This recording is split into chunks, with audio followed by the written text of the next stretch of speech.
बताई गई है। छत्तीसगढ़ में देखिए, हम तो पहले ही घोषणा कर दे 20 क्विंटल धान खरीदेंगे, ठीक है।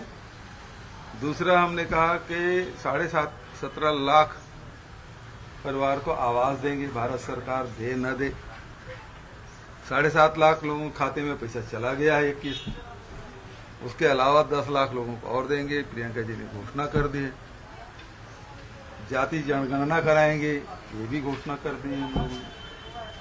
भारतीय जनता पार्टी अभी तक के उल्टा लटकाने में लगे हुए हैं। छत्तीसगढ़ में आएंगे, अमित शाह जी आए थे, उन्होंने कुछ बात नहीं कही कि किसानों के लिए, मजदूरों के लिए, महिलाओं के लिए, युवाओं के लिए क्या करेंगे। उन्होंने उल्टा लटकाने की बात कही। क्यों? कि उनके और अडानी के बीच में कांग्रेस की सरकार खड़ी हुई है, खदान और अडानी के बीच में, तो इसलिए उनको कुछ नहीं सूझ रहा है।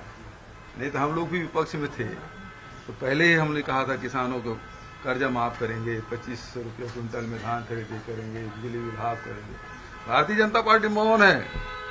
हम तो सत्ता में, उसके बाद भी 3 बड़ी घोषणाएं, मतलब 17.5 लाख परिवारों के यदि हम मकान देते हैं तो पैसा कितना होता है? वो जाता है 18-20 हजार करोड़ रुपया। और ये भी कह दें केंद्र सरकार उसमें सहयोग दे ना दे, हम देंगे, तो ये 20,000 करोड़ की पहली घोषणा है।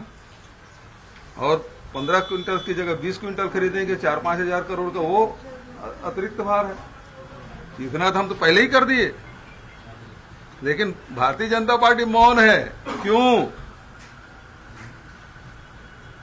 क्योंकि उनको पता है कि सत्ता में आ ही नहीं रहे।